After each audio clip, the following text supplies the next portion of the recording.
Keberadaan tenaga kerja Tiongkok di PLTU Celukan Bawang sempat membuat was-was berbagai pihak. Setelah diobservasi selama 2 pekan, beberapa tenaga Tiongkok yang berada di Buleleng dinyatakan bebas virus corona.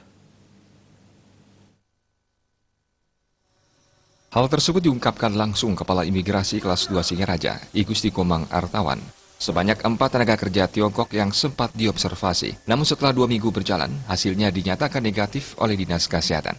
Diakuinya memang beberapa tenaga kerja sempat terindikasi virus corona karena sempat pulang ke negara asalnya Tiongkok.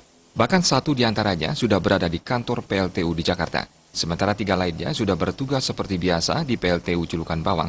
Sejauh ini penerbangan dari dan menuju Tiongkok masih ditutup di seluruh bandara internasional se-Indonesia.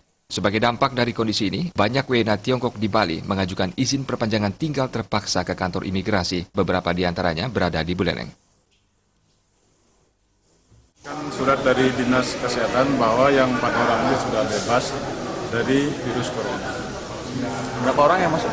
4. Sudah, yang satunya udah berjalan ke Jakarta, udah ada di Jakarta. Sisanya lagi di mana?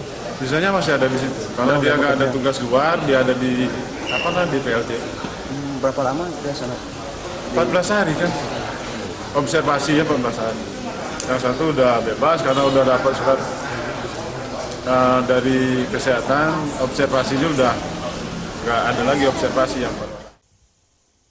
Terkait kondisi tersebut, pihak imigrasi menghimbau seluruh masyarakat tidak perlu resah menghadapi virus tersebut. Imigrasi memastikan virus corona sejauh ini tidak ditemukan di Buleleng.